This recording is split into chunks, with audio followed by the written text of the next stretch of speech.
Catholic perspective, visit EWTNnews.com. I'm Teresa Tomeo, and Call to Communion with Dr. David Anders starts now. What's stopping you from becoming a Catholic? Why can't women become priests? 1-833-288-EWTN. I don't understand why I have to earn salvation. 1-833-288-3986. What's stopping? Why do I need to confess my sins to a priest? What's stopping you? This is Call to Communion with Dr. David Anders on the EWTN Global Catholic Radio Network. Hey everybody, welcome again to Call to Communion here on EWTN on this beautiful Thursday afternoon. Hope it's beautiful where you are as well. We do have a beautiful show ahead, and that's because you are part of this show. If you are a non-Catholic and you've got a question or two about the Catholic faith, we're here to get that question answered for you. Here's our phone number, 833-288-EWTN. That's 833-288-3986. Are you listening to us outside of North America? We have listeners all over the globe. Here's our phone number for those of you outside North America. Dial 1 and then 205-271-2985. You can also text the letters EWTN to 58177. Wait for our response and then text us your first name and your brief question. Message and data rates may apply. You can also send us an email. The address for that is ctc@ewtn.com. Pedro Quiles, our producer, Matt Kabinski, our phone screener, Rich Jesse handling social media for us. He's keeping an eye on all things social, and that includes YouTube. So if you're watching us on YouTube right now, you would want to put your question in the comments box, if you would, please. Rich will see it. He'll do a little quick copy-paste, and then we'll get it, and then we're off to the races. I'm Tom Price, along with Dr. David Anders. Tom, how are you today? Doing very well. How are you, my friend? I'm doing decent. Thank you very much. We have an interesting question to lead off. This is actually two questions from Tom in St. Louis. Dear Dr. Anders, thanks for your show. I really appreciate it. I'm a long-time listener. I think my vocabulary has expanded by a couple of hundred words since listening. All right, then. Pretty nice. Okay, first question. Recently, I observed a man going to communion while chewing gum. Should the priest have made him take the gum out before giving him the Eucharist? My concern would be Eucharist particles becoming embedded in the gum. Question 2. Pre-COVID, the sign of peace at Mass was shaking hands with people nearby. With COVID, it became a hand wave. Since then, at my church, it has morphed into a 2-minute event where many Mass attendees feel the need to wave to every person in the building.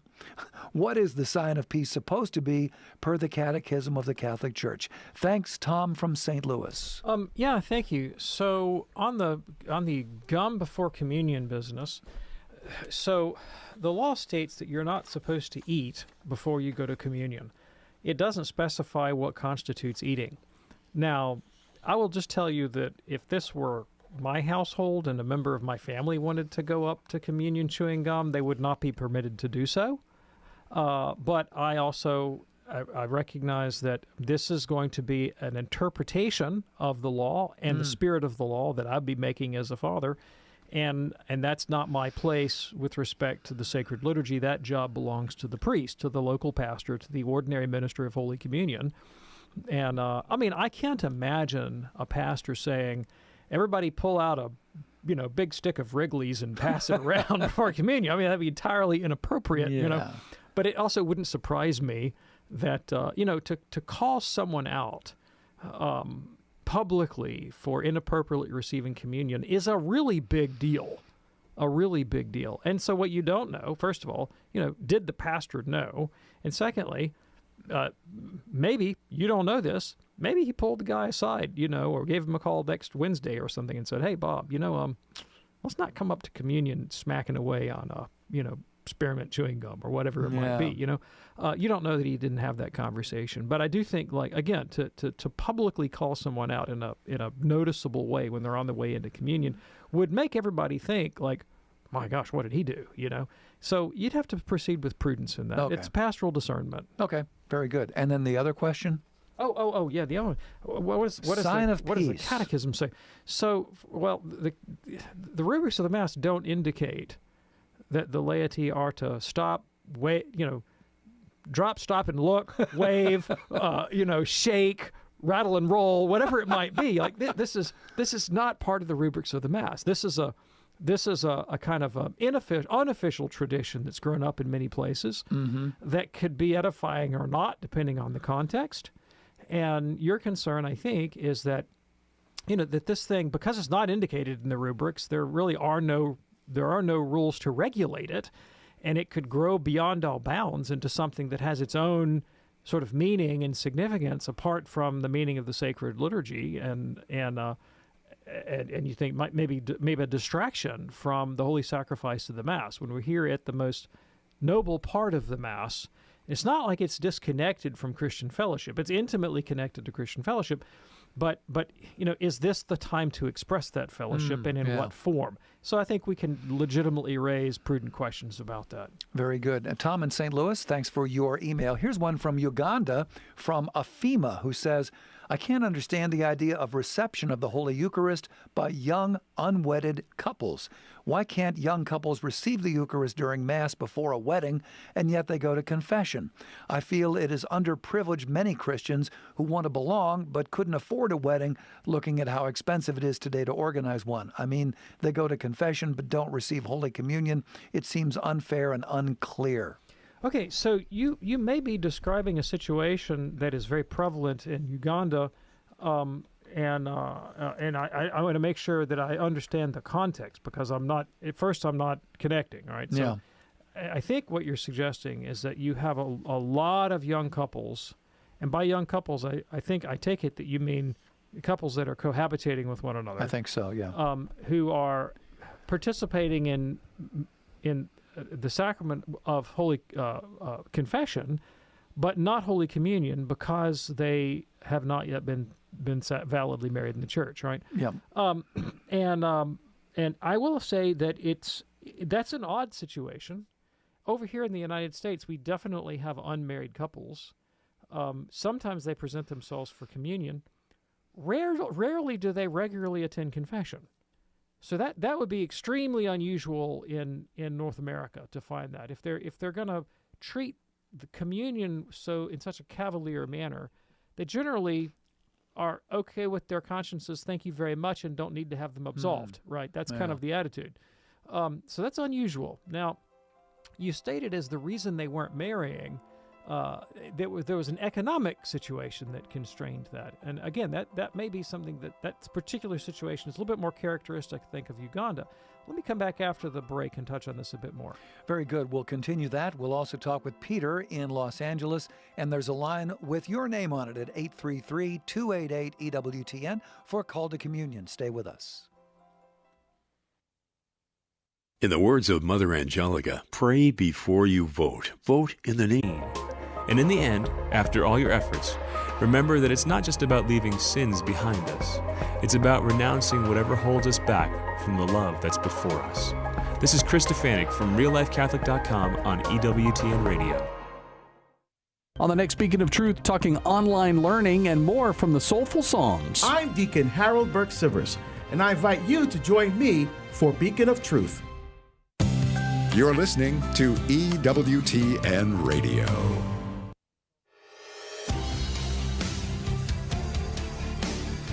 It's called to Communion with Dr. David Anders on this Thursday afternoon. This week is slipping by. Thursday afternoon here on EWTN. Our phone number, 833-288-EWTN. If you have a question for David, 833-288-3986. Before we continue the program, we're going to come back to this interesting email that we got from Uganda, and the gentleman's name was Afima, or his or her name is Afima.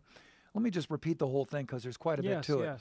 I couldn't understand the idea of reception of the Holy Eucharist by young, unwedded couples. Why can't young couples receive the Eucharist during Mass before a wedding, and yet they go to confession?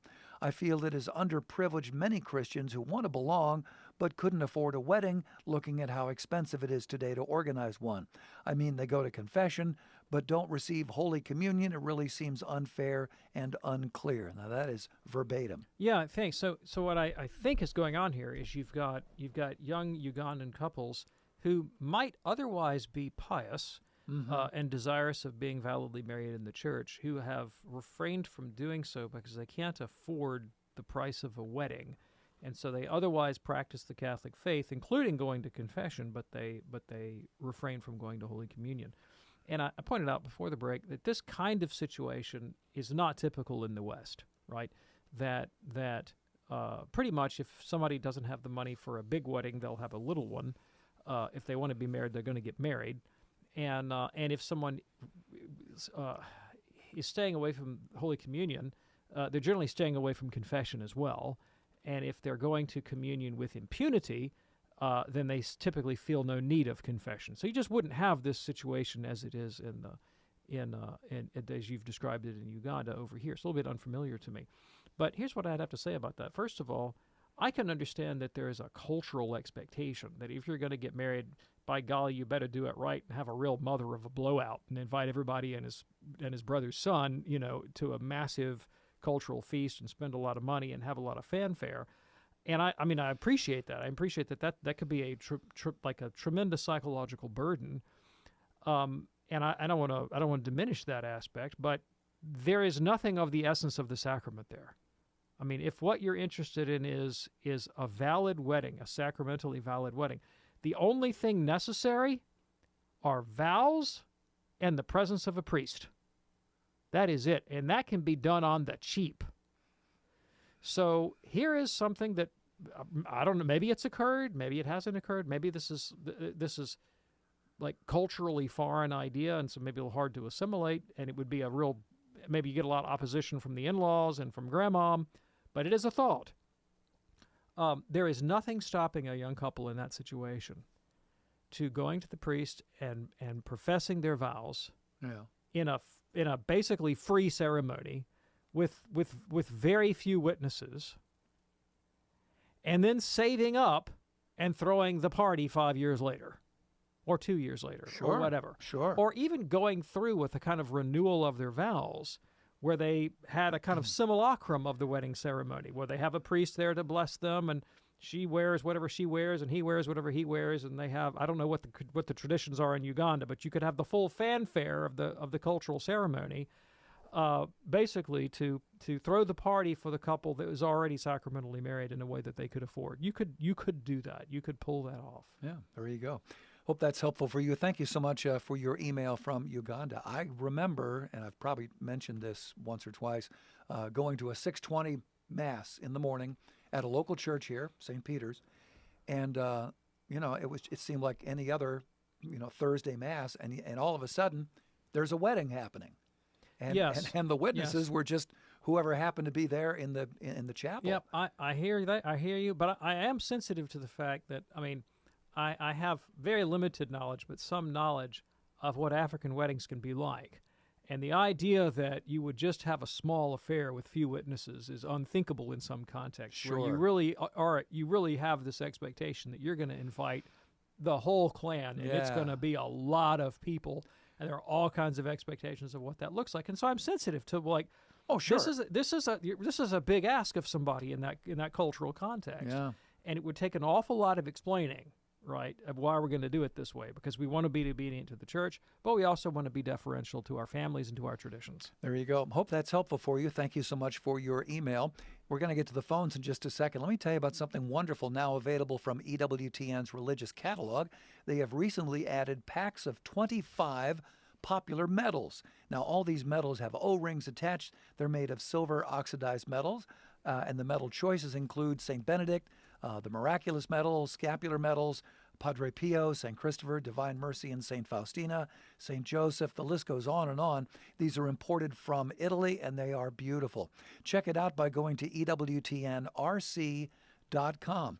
Buy Catholic, shop Catholic, EWTNRC.com. Now, you may think, why would I want a pack of metals? Well, you may want to give them out to friends. Sometimes you can drop one in a public area. I know my wife picked up a medal when she was a little girl because she thought it was a dime, and she was fascinated by it. She still has that medal. How about that? There you go. All right, if you're ready now, let's go to the phones at 833-288-EWTN. Here is Peter, a first-time caller from Los Angeles, listening on Sirius XM, Channel 130. Hey, Peter, what's on your mind today, sir? Can you hear me good? Yes, go right ahead, Peter. Okay, my question is regarding suffering, human suffering. I just want to kind of get the Catholic perspective and doctrine on God's overall, plan. That sometimes we're trying to wrap our heads around the fact that there's a good comes out of suffering on God's timeline. But Jesus, when the birth of Jesus, Herod went out and ordered the killing of the new babies. But as human beings, is this just our fallen nature, or is this now at the point where is it just God up there just kind of watching, whether it's the Mideast or whatever wars over the years, and just allows it to happen? And I don't see any good come out of it, whether it's your loved one suffering or your elderly mom or grandmother falls and has to go through all. But I'm just saying suffering in general.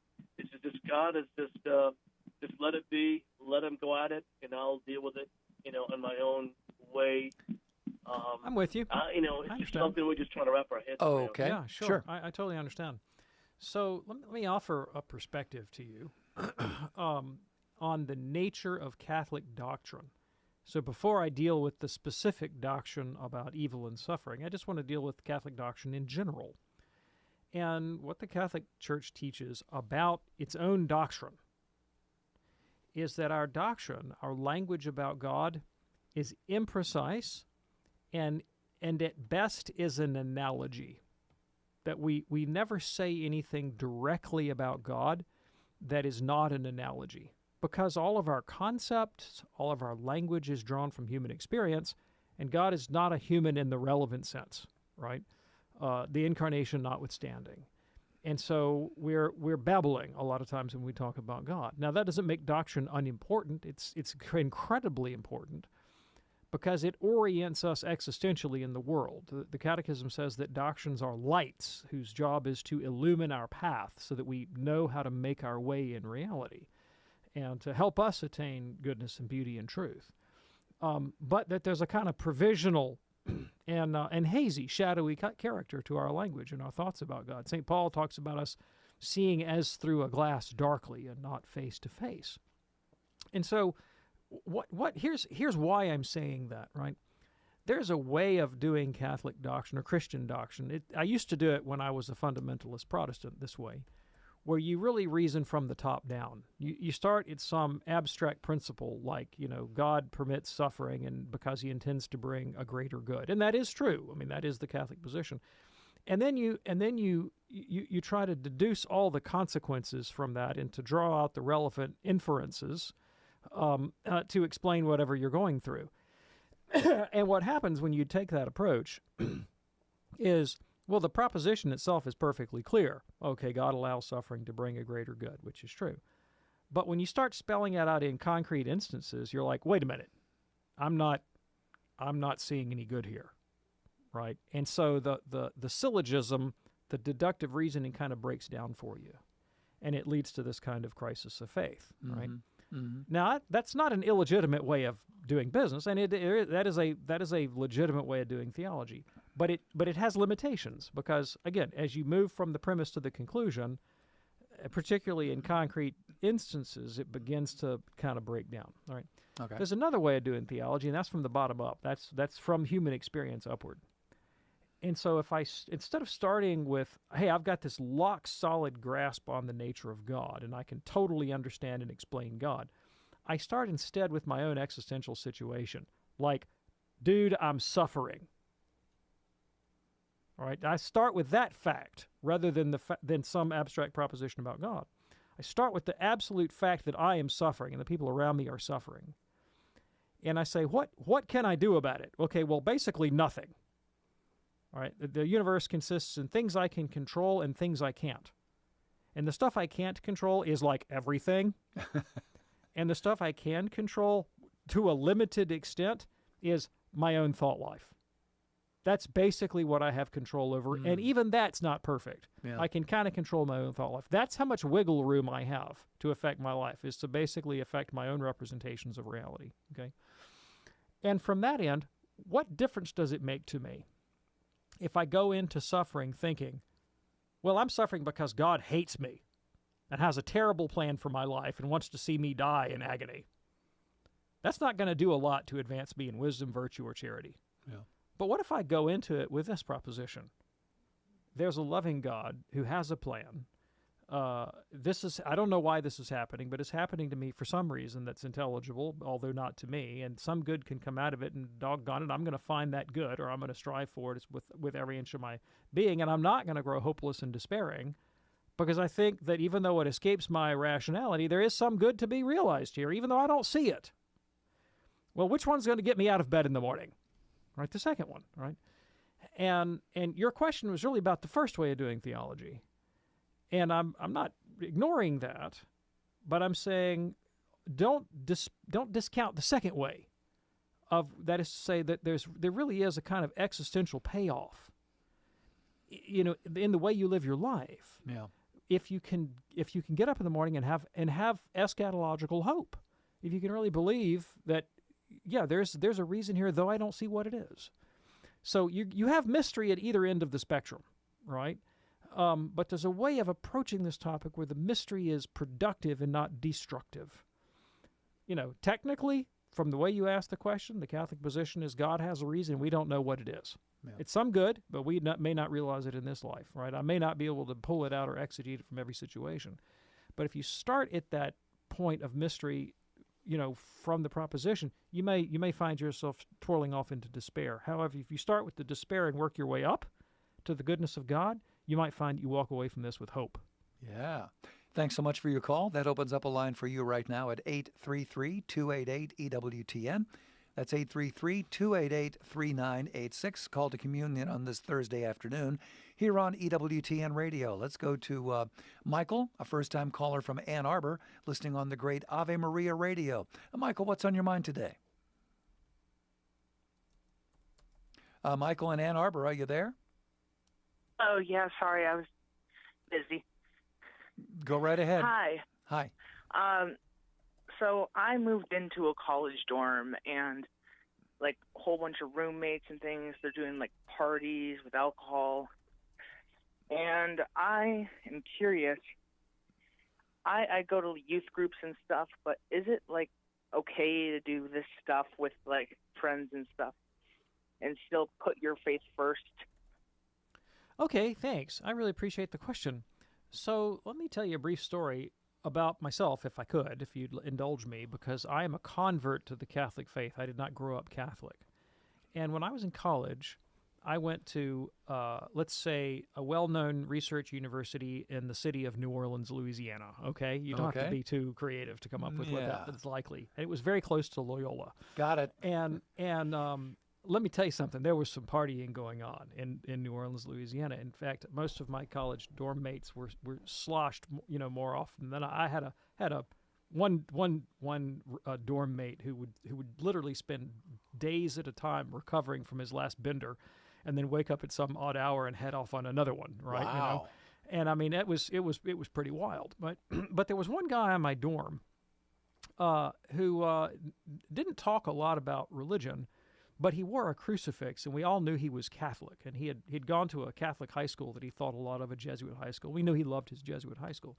And one thing I noticed is that we would all kind of go out together, and everybody else would be 3 sheets to the wind. And then here's this one fellow, the Catholic guy, and he might have a beer, but he didn't just go blotto, he didn't just go nuts. In fact, he kind of sat back and sort of laughed at all the people that were going nuts. And he held himself a little bit aloof from it, but in a good-natured way, right? And he didn't chase women in an indecent way. He didn't give himself to dissipation. He had fun, and he had friends, and we liked him. We also respected him, right? Because he didn't go all in. And he wasn't the only reason I became Catholic. But, years later, when I started investigating Catholicism, I thought back on that guy. And I thought, his Catholic faith made him a good-natured person who was fun to be around, and I enjoyed him, and he had a personality. But he also was a rational man who, controlled himself and his passions and set a good example of what life in society could be like, and that was because of his Catholicism, which he did not hide. There you go, Michael. Some things to think about and perhaps pray about. Thanks so much for your call. In a moment, we'll talk with Father Jedediah in Dayton. The lines are open for you at 833-288-EWTN, 833-288-3986 for Call to Communion. Do stay with us. The most original Catholic content is on EWTN Radio. On EWTN News in Depth, guidance on how Catholic voters should form their conscience before casting their ballot this November. Plus, the patroness of Brazil finds a home in our nation's basilica. Join us for EWTN News in Depth tomorrow at 8 p.m. Eastern, exclusively on EWTN Radio and Television. Your favorite EWTN radio programs are all over social media: Twitter, Instagram, Facebook, SoundCloud, and they're available right now, on demand, day or night. Remember, EWTN is everywhere. This is a Did You Know moment with Sandra McDevitt. Did you know 2,579 Catholic clergy were imprisoned in the Dachau concentration camp during World War II? In 1940, all Catholic clergy were sent from various camps to Dachau, housed in Block 26. Polish clergy, deemed racially inferior, Block 28. A chapel was put together by either scavenging or building by inmates. The Eucharist was smuggled out in tiny bits and distributed throughout the camp. After Pope Pius XII gave his Christmas message against the Nazis, 60 Catholic clergy were brutally tortured at Dachau. Polish priests received the harshest treatment, including medical experimentation. There was an ordination at Dachau, but that's another Did You Know? This is Sandra McDevitt for EWTN Radio.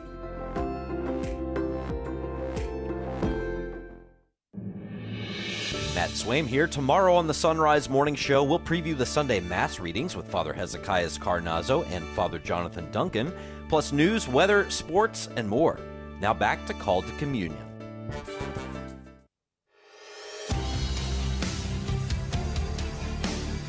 So what is stopping you from becoming a Catholic? Well, let's talk about that here on EWTN's Call to Communion with Dr. David Anders. Still time for your call at 833-288-EWTN. Maybe you'd like to explain what is stopping you from becoming a Catholic. Well, 833-288-3986.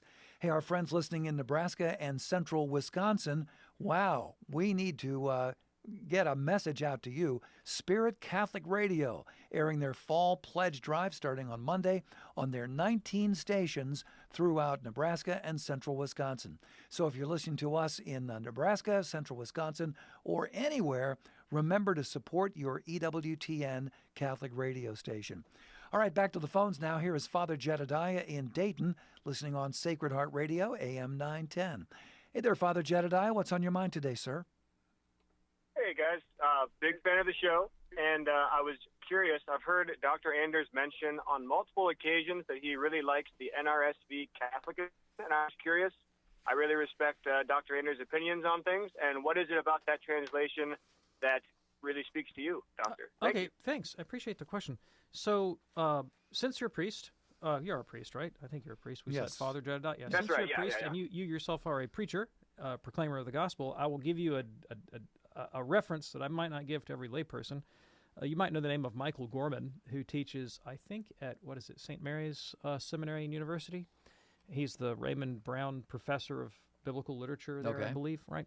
He has a book entitled Elements of Biblical Exegesis, which is about exegeting passages of Scripture, where he actually lists his preferences for Bible translations, and you'll note that, and particularly with an eye to exegesis, and he likes the NRSV among others, sort of at the top of his list, and you'll get a more detailed explanation of the reasoning. But basically, I like the NRSV because it's a formal equivalence translation that follows the most up-to-date scholarship in textual research. So it's based on the most scientifically compiled manuscripts with a philosophy of formal equivalence, meaning that it's translated with an eye to exegesis, not dynamic equivalence, which is sort of idiomatic, ease of reading and language. Mm-hmm. And I don't like dynamic equivalence because they're more interpretive. Obviously, they're farther away from the wording and the syntax of the original text. And granted, it's possible to know enough exegesis to be dangerous. I mean, I remember talking to a fellow one time who said his son took just enough karate to get beat up. And you can do that with scholarship as well, right? But and I'm not a biblical exegete by training. I'm a historian, but I understand some of the principles. And whenever I read the Bible, I mean, this is just me. I never stop at an English translation. Like if I want to know what's going on in any text, I'm going to look at a good formal equivalence translation like the NRSV, but I'm also going to look at the Greek. I'm going to look at the Hebrew, and I've studied Greek and never studied Hebrew, but I know enough about languages that I can grab a lexicon and concordance, and I can do some real damage.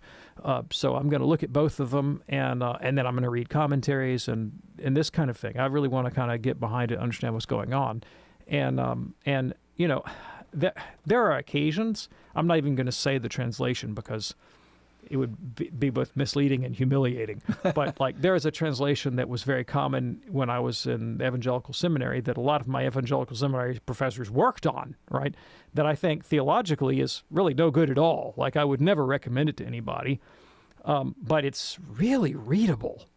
It's really readable, I like the English that's used. And in my own private reading, like I'll sometimes read that, but only because I know enough to know where it's wrong. Okay. I know enough to know where it's wrong, and I know how to get behind the text and correct the errors. But I would never recommend it to someone who didn't have some formal training in Greek and exegesis because they would be caught unawares. Sure. Father, is that helpful for you? Yeah, that's great. Yeah, I love the RSV, NRSV for different reasons, and the manuscript basis for the NRSV. Love that. So I'm just curious where you fell on that, and I really appreciate your time. Go check out Gorman's book. We appreciate your call. Thanks, Father. Let's go now to Lamar in Winter Haven, Florida, listening on YouTube this afternoon. Hello, Lamar. What's on your mind today? Oh, hello. Hi. Good afternoon. Hi. I like your question. I like your show. I like your question. I'm Catholic. And your question is always, why are you not Catholic? And so we don't have a lot of people call back and say, here's why I'm not Catholic. So in my life, we'll go out and ask somebody, why are you not Catholic? And I just got an answer that I wanted to share with y'all and let Dr. Anders respond. And the answer was, I've never been asked to be a Catholic. I've never been invited to go to a Catholic church. And that was it. Wow.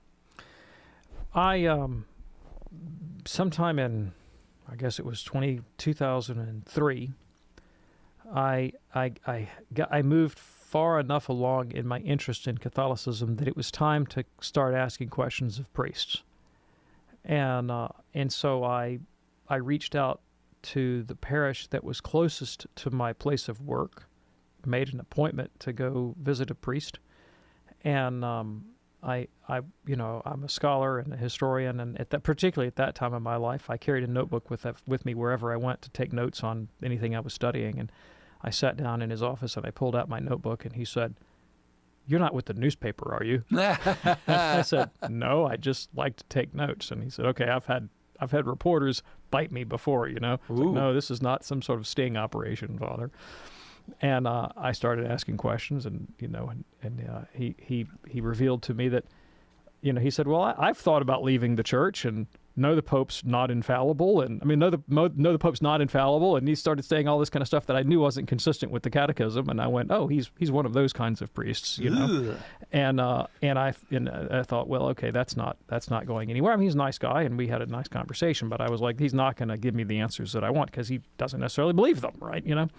So I move on to a second priest, and he was a nice fellow, but had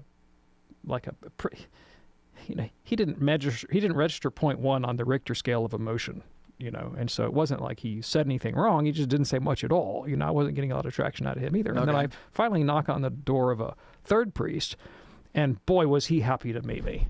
And he rolled out the red carpet for me, and he was so interested in answering my questions and getting me into the Catholic Church.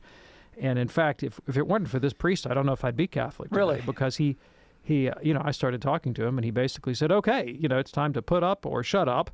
And I've got November the 16th free on my calendar, so I'm going to make you Catholic then, if that's all right with you. And canon law says I'm supposed to instruct you, so here's some tapes. Go listen to them.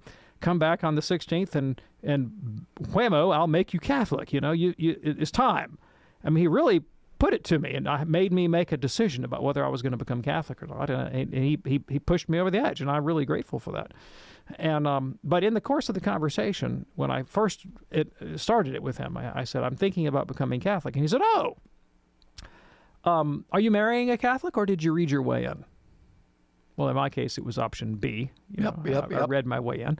But it's always struck me after the fact, and he was really eager to have me, and he really helped me a lot.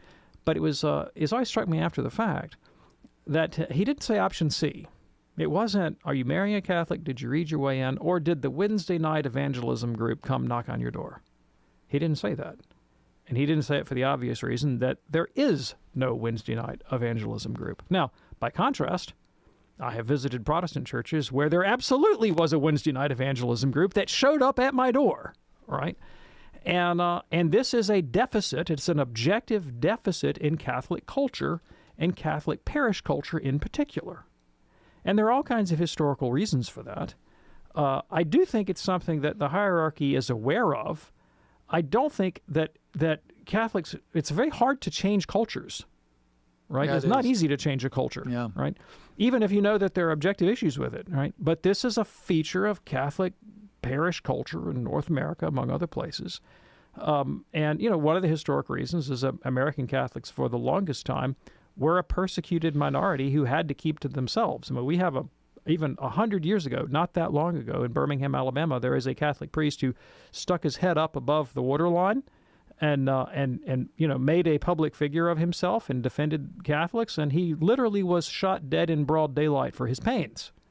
Well, that doesn't have to happen to you too many times before you start keeping your head down, right? Yeah. And, up until the Kennedy administration, I think a lot of Catholics in North America just wanted to be left alone so they could practice their religion. And that gets inculcated in you of, don't make waves, don't say things, because you'll get shot down, literally. That's not the culture we live in anymore, but we need to get over that reticence about sharing our faith as Catholics.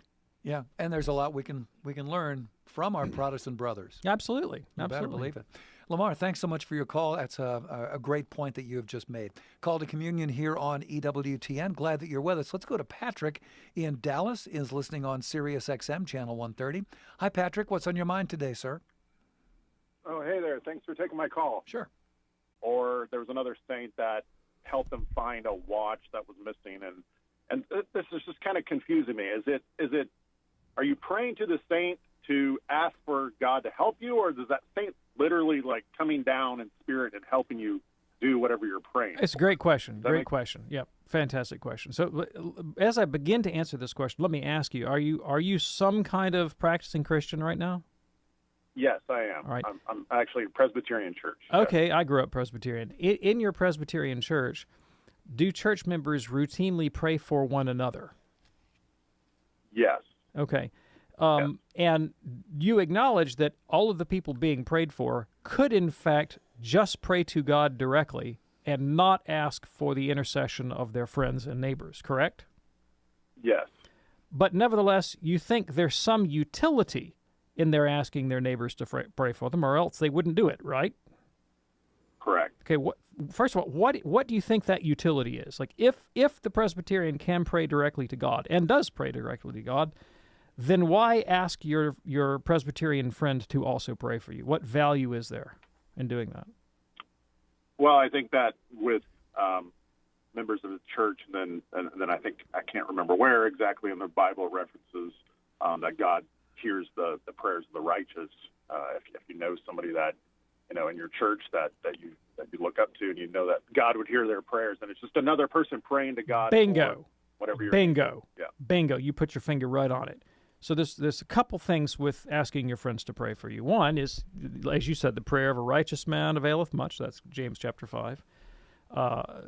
Many people often quote Matthew 18, when two or more are gathered in my name, I'm there also. So if we get two people on the job, it's better than one person.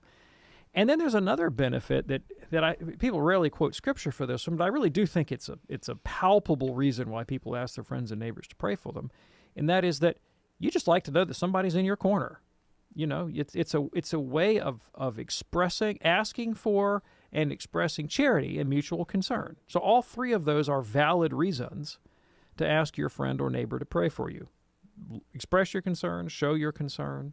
Have greater confidence that more people are on the job, and maybe one of us in this group is holy. So the saint's power in your life is no different from your friend or neighbor's power to ask God for stuff, to ask God for good things on your behalf. That's the power of the saint. He doesn't have any kind of power independent of God. Now, is it possible that God could also, in extraordinary cases, cause a particular saint to be manifest to an individual on earth in some way to strengthen their faith? Well, Scripture says yes, and I can't think of a better example than the Mount of Transfiguration. Do you remember when Moses and Elijah, Matthew 17, Moses and Elijah show up with Christ on the Mount of Transfiguration? Why are they there? Well, maybe a lot of reasons, but not the least of it is to bear witness to the disciples, Peter, James, and John in particular, showing that all the law and the prophets testified unto Christ. So if you can, I don't know what happened in the great beyond, but to speak in a kind of casual manner, imagine Moses and Elijah are kicking back, playing bridge, waiting for the Messiah, and suddenly the voice of the Almighty comes and says, "Boys, I got a job for you.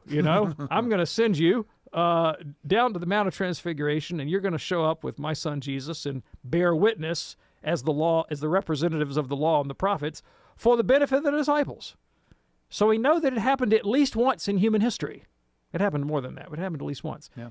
That's not normal, but it can happen. It can happen. Now, the business about this saint helped me sell my house. Let me go into that a little bit. So, not everything that is a Catholic tradition is a Catholic tradition with a capital T, okay? And in a broad sense, Catholics do a lot of stuff in the handing on of the faith, and some of it has a long history and is beloved, but is really less central to the tradition, and sometimes we have to kind of take it with a grain of salt, all right? This is one of those things. So it may happen that a saint, say the story of his martyrdom or his life, for example, is associated with some episode, and that captures the Catholic imagination. Think about St. Francis and the animals, for example, okay? And you can't think of St. Francis and not think of him out there preaching to the birds. He's gone to the birds. And so that captures the imagination, and it's memorable. And so people, as they have developed devotion to the saints over the years, they may come to have a particular association between a saint and that kind of episode. And it might develop into a tradition of, well, hey, if you need your animal blessed, bring him on the feast day of St. Francis. And that is a Catholic tradition to do that. It is. As long as you take it in a kind of playful, lighthearted spirit, not too seriously, it's a kind of fun thing. It's a little bit like Father Christmas or something, all right? If you take it too seriously, it can become a superstition, where suddenly you think that the efficacy is, oh, well, you didn't do it on the feast day, and, you asked St. Jerome and not St. Anthony to help you find your lost keys, and so that would be superstitious, okay? Right. As long as you take it in that kind of spirit of playfulness, then that's kind of delightful, and it's memorable, and it's just a way of sort of stimulating the Catholic imagination. I give you an example from my evangelical Presbyterian background. When I was 2, 3, 4, 5 years old in Presbyterian school, they teach you these Bible songs. And one that stuck in my head is Father Abraham. I don't know if you remember this one. I'm not going to sing it to be embarrassing, but, Father Abraham had many sons had Father Abraham. I am one of them, and so are you, and let's all praise the Lord. Right arm. Now all the 5-year-olds start waving their right arms, and then you do it again, and it's left arm, and then right foot and left foot. Maybe you know the song. And then before long, you have this room of 4-year-olds all like gesticulating wildly and spinning in circles and then sitting down simultaneously. And it's just all good fun, right? It took me years of growing up to figure out why in heaven's name I was invoking Father Abraham while spinning in circles like some kind of crazy top. Like I had no idea as a kid why I was doing that, right? But why? It was, you have a room full of 4-year-olds you're trying to keep in line. You come up with a silly tradition that invokes the name of Abraham. That is not more intelligible than that, right? So we all do this kind of thing. Okay. There you go. Patrick, is that helpful for you, sir? Yes, it's really helpful. I do appreciate it. I appreciate the show, and fantastic for everything. Thank you. Keep listening to EWTN. You will learn a lot, and you will grow in your faith. Call to Communion here on EWTN tonight on the World Over with Raymond Arroyo. Gerhard Cardinal Mueller, former head of the Vatican's doctrinal office, talks about Pope Francis's recent remarks on other religions. You may have heard about that. Also, the agenda of the upcoming Synod on Synodality, which is going to be in October. Also, the Papal Posse, Father Gerald Murray and Robert Royal, react to the Mueller interview and discuss the other big stories of the week. And comedian Rob Schneider comes by. He'll be talking about his career, his Catholic faith, and his new book, You Can Do It. You can also get news from the world over in your email inbox every week. Visit EWTN.com, click on subscribe. Again, the world over tonight with Raymond Arroyo, 8 p.m. Eastern on EWTN radio and television. Let's go now to Margaret, a first-time caller in Oklahoma, listening on Ave Maria Radio. Hello, Margaret. What's on your mind today? So in today's reading, first reading, is from the letter of St. Paul to the Corinthians, chapter 15, verses 1 through 11. And there's a line in there that says, "Last of all, as one born abnormally, he appeared to me." What does it mean by born abnormally? Yes, thank you. So St. Paul was almost boastful about the fact that he was an apostle. And he really wore that on his chin. And he let you know, if you were in one of his churches, that he had seen Christ our Lord. He had a commission from Jesus, and he was, in fact, an apostle. Right? So you weren't going to take that away from him, and he had authority because Christ had commissioned him. However, St. Paul was unlike the other apostles, and particularly unlike the 12, in two ways. One, he was not one of the 12. He never knew Christ when Christ was walking on planet Earth. He only knew the resurrected Jesus. It was the resurrected Christ who appeared to him. He did not know Christ when Christ was in his earthly ministry. So he wasn't part of the original company of the disciples. Secondly, Paul started his professional career in religion, as it were, by killing Christians, by persecuting them, and by opposing the very movement he later championed.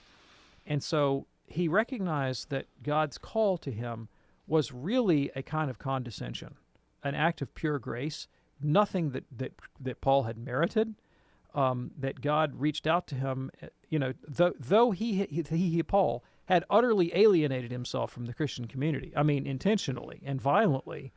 God said, "It's okay, I'm going to use you as my instrument." And so Paul's apostolic call, his call to the life of an apostle, was unusual. It was unusual in those two ways, and thus abnormal. And there you go. Margaret, thanks so much for your call. Here is Katie now, a first-time caller from Omaha, listening on the great Spirit Catholic Radio. Hey, Katie, what's on your mind today? Well, hello, good afternoon. I was just wondering, today is the feast day of St. Januarius, and I was wondering, what is the significance of his blood becoming liquid on certain feasts of his feast days? Well, for devotees of St. Januarius, the event is understood to be miraculous, and miraculous events exist by God's providence to encourage the faithful. So that is the significance. The veneration of saints and their relics is a very traditional part of Catholic life and Catholic prayer and Catholic faith and Catholic devotion, and should be encouraged by all means necessary. Occasionally, it would seem that in divine providence, God takes steps to encourage it directly. Yeah. And so miracles associated with the saints and their relics is one way of doing that. Yes, indeed. Katie, thanks for your call from Omaha. Quick question from Scott watching us on YouTube. Is the study of biblical typology helpful for Catholic and non-Catholics in understanding Catholic doctrine? Well, of course it is. Absolutely. However, I want to issue this caveat, this caution. Typically, Catholics will talk about allegory, and Protestants will talk about typology. And they will deliberately eschew allegory as a hermeneutical method. Now, there are a number of Catholic biblical scholars who are converts from Protestant tradition. I'm thinking in particular of Scott Hahn and John Bergsma in particular, right? Sure. And you will, with these kinds of fellows, it's not uncommon for them to use the language of typology, and it's becoming more common among biblical scholars at large to talk in terms of typology, although the traditional Catholic language and framing is allegory rather than typology. So, yes, study typology, but be aware of the provenance of your book, all right, or the author, because sometimes the language is kind of taken over, particularly by Reformed Protestants, as like their territory. And I do want to caution you about Reformed or Calvinistic interpretations of Old Testament typology, which are definitely part of the literature, and you just need to know that that's out there. So make sure, if it's not a Catholic you're reading, be aware of that. Look for Catholic authors. If you're interested in typology, you might get... Scott Hahn published his doctoral dissertation in popular format. The name has gone right out of my head. It's a big old fat book, but it really goes into the biblical typology from a Catholic point of view. So you might check out Scott Hahn's work on that. Scott, thanks for checking us out on YouTube. Dr. David Anders, thank you, sir. Thank you, Tom. Be sure to join us tomorrow at the same time for another edition of Call to Communion. On behalf of our fantastic team, I'm Tom Price. We will see you then. God bless. The most original and exclusive Catholic content. Person who accepts God's invitation, his upward call to make them holy. And so every